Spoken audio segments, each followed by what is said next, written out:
Okay, what happens if you have a vector-based entity? If you have the vector-based entity, now I just removed that, then you use the other option. It's an import and PDF as geometry.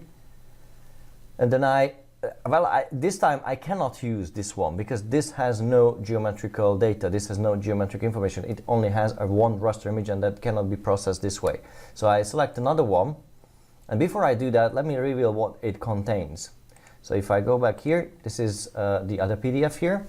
Mm-hmm. And it's actually a different drawing. But if I zoom in here, I can see that perhaps when I'm zooming, it's pixelated, but when I stop, it clears up, always. Yes, it's always going to be sharp. So it's sharp, always. That's you can see this better on the angular lines. Yeah, that's how you can determine that this is actually a geometric called data, a geometric PDF. So what it contains are literally lines and sometimes text and things that you can handle in a CAD software. It's not a JPEG data. So I minimize it and I open up it in ARCHLine, and then it's already starting up with the import of this file. So it needs to process, but the good thing about this PDF is going to be that the lines are recognized, and that means that there are certain dedicated tools that we can use to turn this into a three-dimensional. Yes, that's right. So when you do that, you can actually say OK, and then you can have this data. This is the same content. If you zoom in, you will see that this is the lines and everything.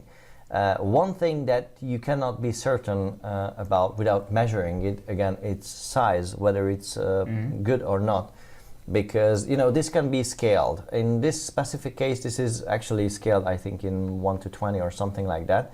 So what I need to do before I start processing it is I actually measure it. Again, I use this tool. I like this because it has no trace. It leaves no trace behind. It just literally measures 2 points that you pick. And then I can see that, well, this is rather small, so I need to select this content. This is what I do. And then I can select the edit, and there is a tool called move, and it contains a tool which is for scaling. So I will multiply it with 100. So I would like to see something that is 100 times larger than this one, and I believe that will be better. But then if I check actually at the right bottom corner, there is the information about how it is scaled. I will see if it's okay or not, and then I can actually pick up a custom value as well, and that's what I will do then. So as you can see, perhaps I further I think we further shrunk it. Maybe it's even smaller. Yeah. One thing to point out here is that obviously, as with any other images, for instance, you can crop these. So yeah, I actually further shrunk it. So yes.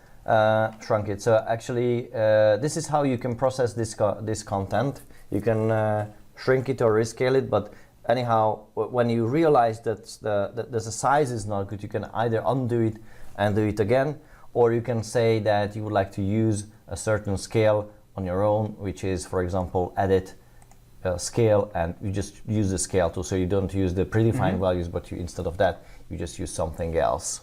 Yes. Once we scale it, how can we process this?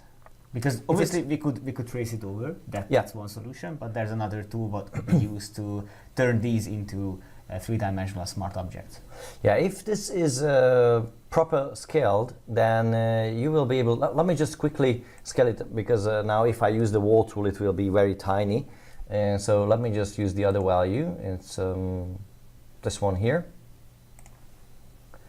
So once it's scaled, there is the tool which is also useful on DWG files, because actually when you load a DWG file, which we will do soon, you can decide how you scale that information, and then it also ends with lines and circles and things like that.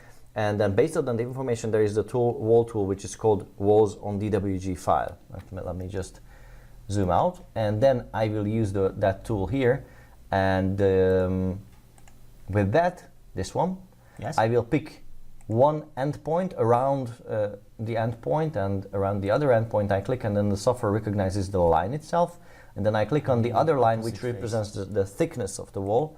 and then it will turn it automatically into a wall. So this way you can quick process walls, you can quick process even doors and windows, because there is this door by 2 points and window by 2 points. So you literally just pick 2 points on your drawing and then it will build up it in 3D.